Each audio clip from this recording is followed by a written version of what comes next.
So I was chatting with somebody today about like blessings that you give to somebody when you're parting from them.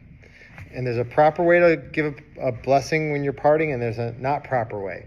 If you do it the not proper way, it's not the end of the world. But it's preferable to use this language. So the Talmud speaks about this. The Talmud says that when you're leaving someone, you should say lech leshalom.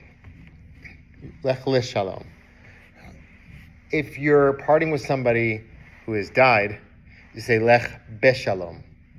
So we shouldn't get those confused, right? Because they're two very different things. Somebody's going on their way to go do great things in life, or whatever. Leshalom.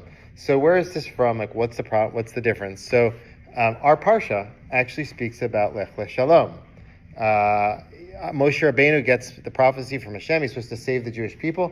He goes back to his father-in-law and asks if tell him he's going to leave. And his father-in-law Yitro says lech leshalom.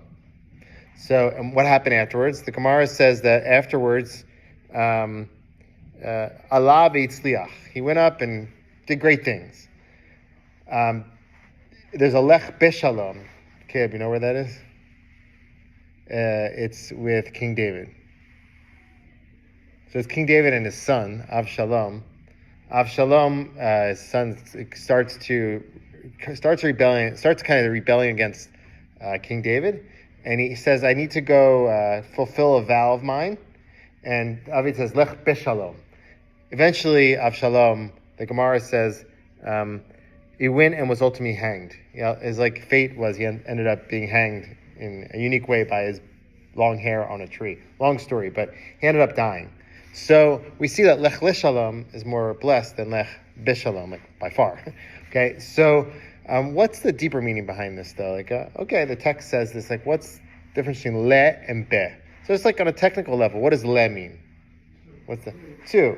Be means be is you're in it. So maybe it's something like this, lech leshalom. We don't want you just to have some shalom right now, but have continual shalom. Lech leshalom. Somebody who passed away, beshalom. They don't need that extra blessing for continual shalom.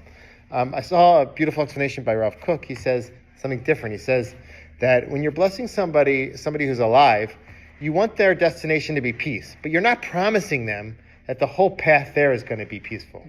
It's hard to get to your destination. To get good things in life, you need to work hard. So we're blessing that you should arrive at the peace, but we're saying it might be difficult along the way, and be ready for that. Somebody who's passed away, they don't have any of those struggles or difficulties. They've already reached their peace. So we say lech beshalom. You should be in peace. And really, in practice, that we use this language. So when you say tzilat derech, a prayer for when you're going on your way, you say, the language is tolicheni l'shalom, tatzidenu l'shalom, tadrichenu l'shalom, l'shalom, l'shalom. And when somebody's passed away, we say to them, lech beshalom, v'tanuach beshalom, v'tamo l'garlecha l'katemin. So we use these in practice as well. So good lessons connected to it. It's not always the path to shalom in life on an individual level and really on a national level is always not so easy, but it's definitely worth taking.